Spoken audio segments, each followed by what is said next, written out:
Hello, everybody. My name is Daytanun. And the fun fact about me was that the last time I gave a speech remotely similar to this was when I was in Future Leaders, another speech venue. You see, there were 2 rounds to this competition, and I had already submitted my first round result. I wanted desperately to get into that second round.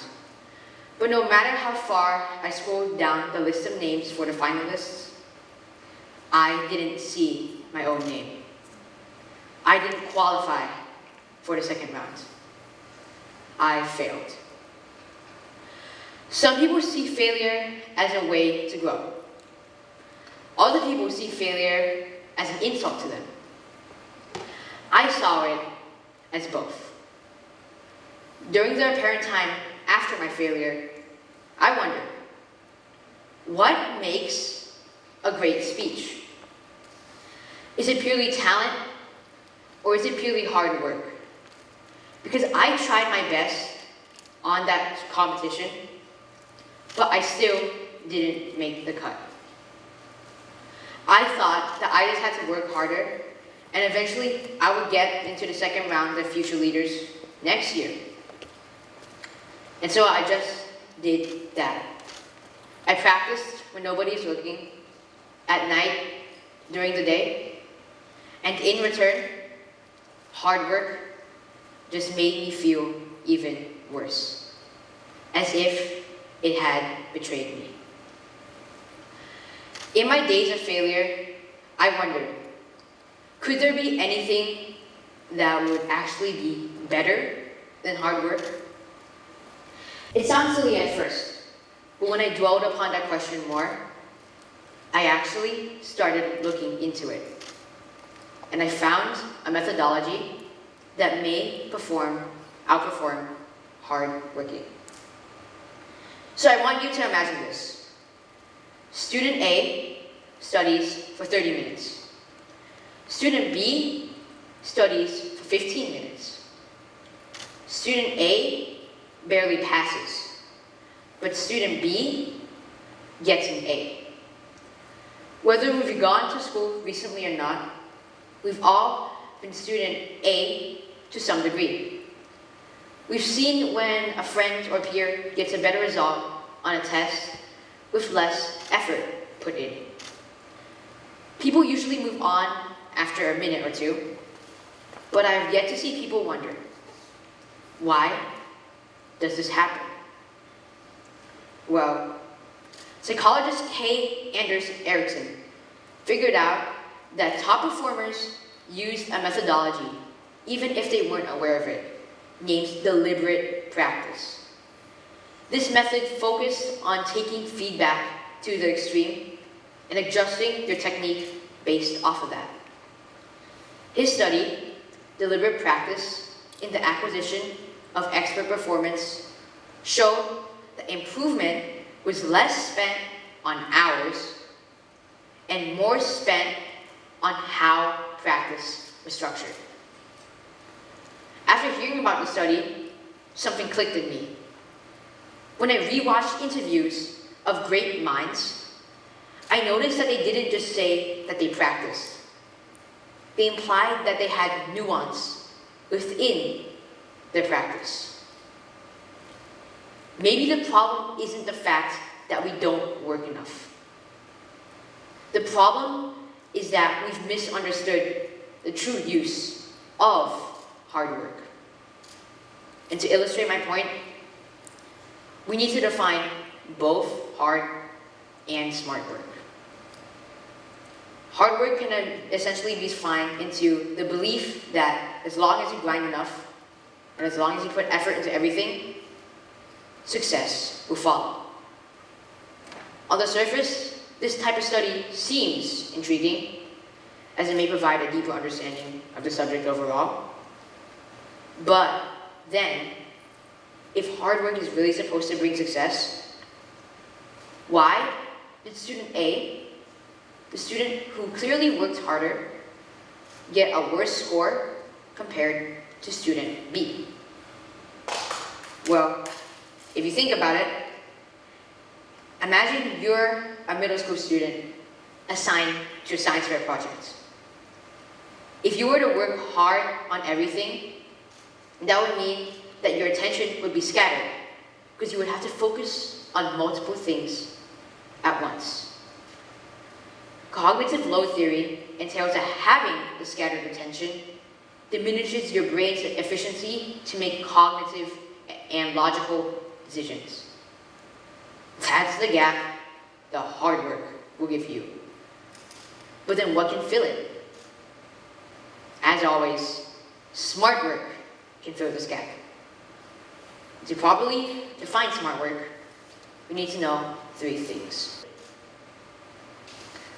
Knowing what matters, knowing where and how to improve, and knowing when to pause, pivot, and prune. Knowing what matters is essentially being able to assign priority to each aspect of a topic. This means you're able to prioritize parts that maybe the teacher said were graded more compared to parts that may be trivial. If we're in the same science fair situation, then knowing what matters would mean that you would try to strengthen the backbone of the project, such as the experiment itself, instead of perfecting the poster board. Subsequently, knowing where and how to improve provides depth based on what you already know matters. Knowing where to improve is essentially being able to identify things that you're already doing well and things that you might need to improve on. And there are many ways to know where to improve, but a method commonly used by schools internationally, especially RIS, is called self-reflection. This is when you identify times when you made a mistake and times where you did well, where you got complimented, and you try to adapt your strategies based off of that. Furthermore, knowing how to improve is also based on knowing where to improve. Some people usually have their own way of studying, but if you know how to improve and you know where to improve, it can help you to direct your effort in a way that would be more efficient. Lastly, knowing how to pause, pivot, and prune provides you a way to curate your efficiency. Imagine your phone is low on battery. What would you do? You would probably close a few apps, turn on low battery mode, and delete the apps that you never use anyways. This is exactly what pausing, pivoting, and pruning is. Smart work requires pausing in order to prevent cognitive overload, like mentioned earlier, pivoting in order to go around roadblocks and progress stalls, and pruning in order to remove unnecessary distractions. It's only when you combine all 3 aspects and principles of smart work that you achieve your goals efficiently. But some people may ask, if hard work is bad, why is it still popular? And that's a fair question.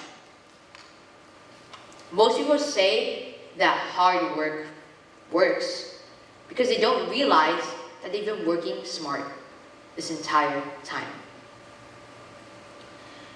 Just because working harder always works, and if it always works, burnout wouldn't be normal. We can also say that burnout doesn't come from laziness, it comes from misdirected effort. Hard work isn't bad, it's incomplete. And if you say that hard work brings progression, that's like saying that only pressing the gas drives a car, which we know isn't enough. It's only when you put force and direction together that you actually get somewhere. I thought that I just had to work harder, like mentioned previously, and I would get into future leaders. But that mindset blurred the line between coherence and confusion for me. So before writing this speech, I didn't ask myself, did I sigh? No. I didn't ask myself if I worked hard enough.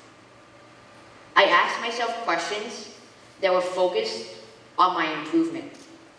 What parts of my speech were stronger? What parts of my speech needed improvement? Future leaders didn't teach me to work harder. It taught me to work with direction, with purpose. Ever since elementary school, we've been told that as long as you work hard enough, you will eventually achieve your dream job. But now, that's not the case anymore. In a world where 5.6% of college graduates are unemployed, it does not seem as if hard work can be suffice or sufficient. In the room, I'm betting that most people in here aspire to work hard. But if everybody works hard, nobody seems special. It's only with smart work that we distinguish ourselves. I want you to go home from this speech and not think that I should work harder. Think about how you would apply these 3 principles to your everyday life. This is the true reality of our world today. We often overlook direction and praise effort. That's the change we need to make.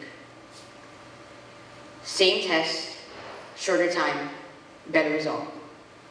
Not because of luck, but because of direction. So before your next task or study session, don't just ask yourself, how many hours did I put in? Ask yourself questions that would actually move you forward. Questions that are focused on your improvement. Those are the real questions. Thank you.